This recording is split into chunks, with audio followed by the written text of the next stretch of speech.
Salut, j'espère que vous allez bien, que le Seigneur nous bénisse. Nous avons pensé partager avec vous quelque chose qui nous tient beaucoup à cœur, les prénoms des enfants. Comment choisir les prénoms des enfants? Et le conseil que nous donnons, c'est de choisir les prénoms des enfants en tenant compte de ce que nous souhaitons pour l'enfant. Et beaucoup de personnes aujourd'hui choisissent des prénoms bibliques, ce qui est d'ailleurs très bien parce que des personnages bibliques ont eu des bons témoignages. Et c'est pourquoi nous avons pensé euh, trouver pour vous des propositions, des choses des prénoms qui peuvent vous arranger et être une bénédiction pour vos enfants. Donc voilà, de temps en temps comme ça, nous allons vous proposer quelques prénoms bibliques avec leur signification. Et voilà, vous allez vous décider de quel prénom donner à votre enfant. Aujourd'hui, nous allons parler de quelques prénoms. Par exemple, Abraham. Abraham qui signifie, étymologiquement, qui signifie père élevé. Abraham, c'est le père de la foi. Pourquoi? Parce que Dieu a parlé à Abraham et lui a dit, voilà, quitte ton pays, ta patrie, va dans le pays que je te montrerai, va à Canaan, laisse tout ce que tu as et vas-y.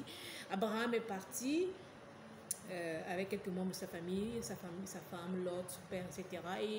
Et il s'est installé à Canaan avec, certains sont morts en route, son père par exemple. Il s'est installé donc à Canaan et voilà, par obéissance, il a tout laissé, il est parti. Voilà un point, c'est le père de la foi. Et voilà, le deuxième point, c'est que Abraham n'avait pas d'enfant avec sa femme Sarah. Donc Dieu lui a promis un enfant après beaucoup d'années. Et voilà, la promesse est accomplie. Il avait déjà 100 ans. Et Sarah avait 90 ans. La promesse est accomplie. Ils ont eu Isaac.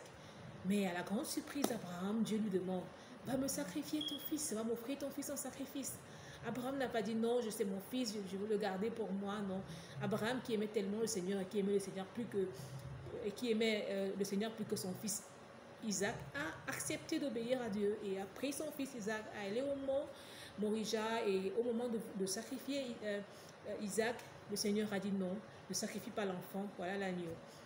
Dieu a vu la foi d'Abraham, il l'a béni, il est devenu le père d'une multitude, on l'appelle le père des croyants.